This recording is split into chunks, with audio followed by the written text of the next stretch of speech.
are now logged into La United Starseeds at www.cosmicchild.ning.com. Was our race genetically engineered 6,000 years ago? Were we created by beings from distant space to work as laborers towards some unknown end? From ancient cave paintings to the conquest of space, we have grappled with the truths of our beginnings.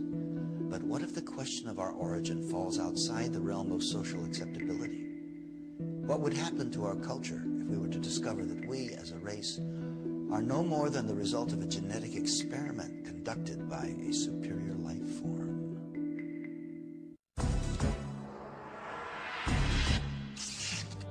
Over the course of the 20th century, we have witnessed exponential advancements in the collective knowledge of mankind.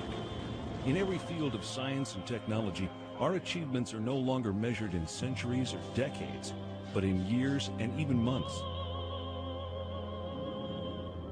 With this extraordinary growth, mankind has surpassed every achievement recorded throughout the millennia of known civilization.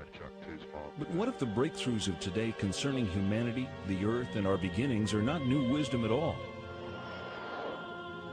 What if much of this supposed recent knowledge lay secreted away in the ruins of a once powerful society, awaiting our discovery?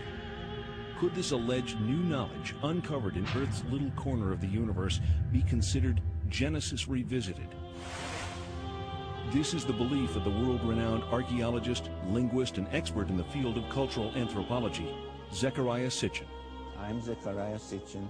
I devoted a lifetime to the study of ancient civilizations, ancient languages, their art, their beliefs, and the knowledge that they had. And the question is, when you study, when you look at all that, is it myth, is it mythology, or did it really happen? I believe it all really happened. In our obsession with antagonisms of the moment, we often forget how much unites all the members of humanity. Perhaps we need some outside universal threat to make us recognize this common bound. I occasionally think how our differences worldwide would vanish if we were facing an alien threat from outside this world. And yet I ask you, is not an alien force already among us? A manned mission to Mars? An ambitious objective, and with the success of the Mars probes and NASA's rover, one that humanity has made substantial strides toward achieving. Could there have been a space base on Mars in antiquity? If we had physical, tangible evidence of artifacts on Mars, we are not only not alone in the universe, but someone has been on the next planet over. That in itself will forever change our frame of reference.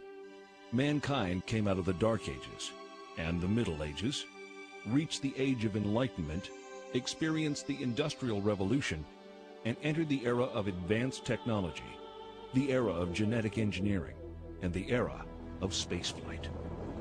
Big shadow. 4 forward, drift into the right a little. 30 seconds forward. We copy you down, Eagle. The Eagle has landed. Astronauts who land like eagles. Zecharia Sitchin's research reveals that in our ancient past there were advanced beings referred to as the Anunnaki, translated, those who from heaven to earth came.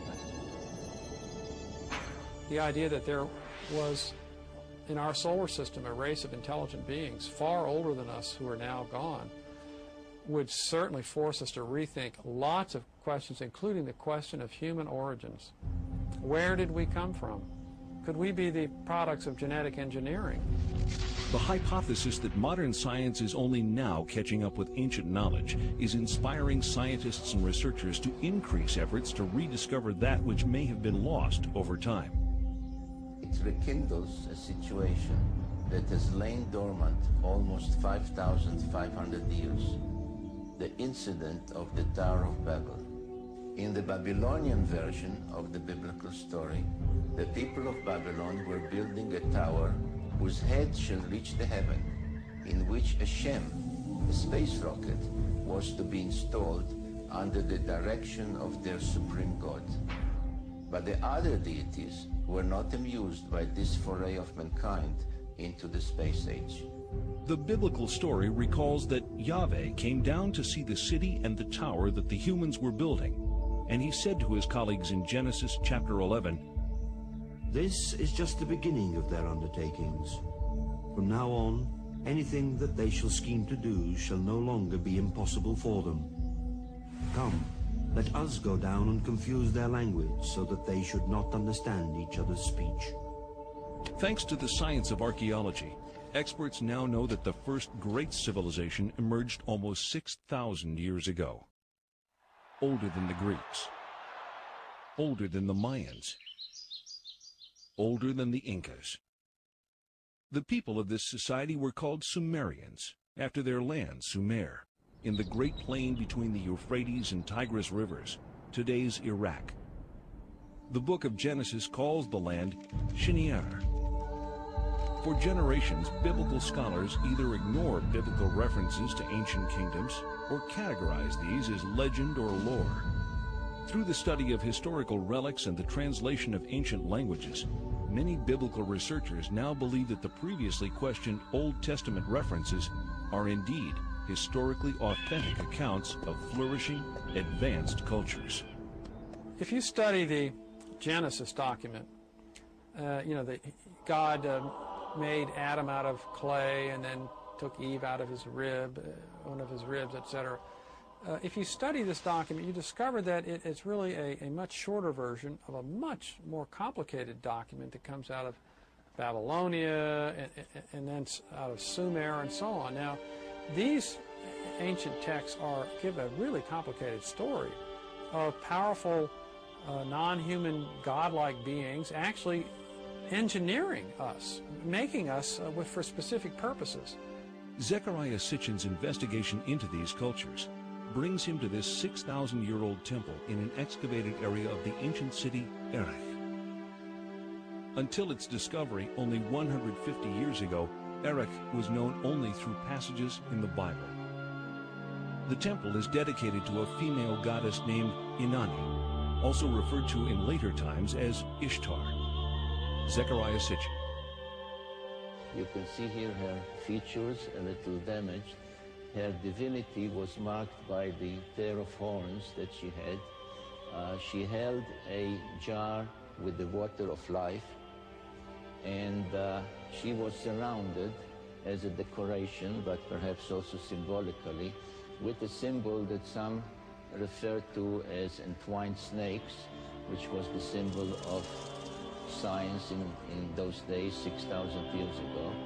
Some find in it a precursor of the Egyptian Ankh, which was the symbol of life and creation. Further results of Mr. Sitchin's research affirm the theory that this visage of entwined snakes is the symbol for genetic manipulation of DNA.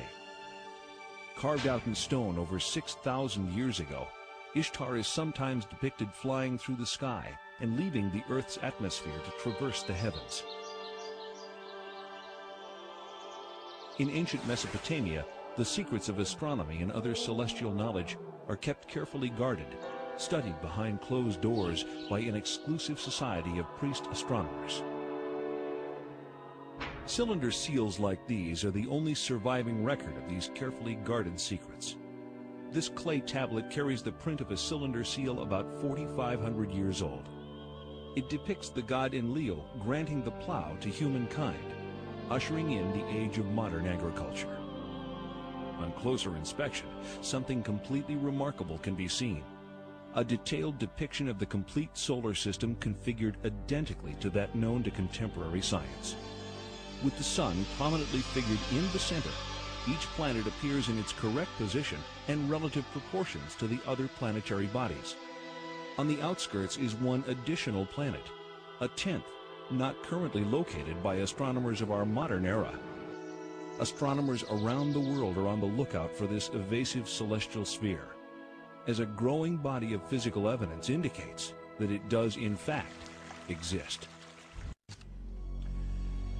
History records the discovery of the planet Pluto as February 18, 1930, by astronomer Clyde Tombaugh. Yet, Pluto is clearly shown on the imprint taken from the Sumerian cylinder seal. There is also one additional planet, the one that scientists refer to as the mysterious planet X, the yet undiscovered most distant member of our solar system.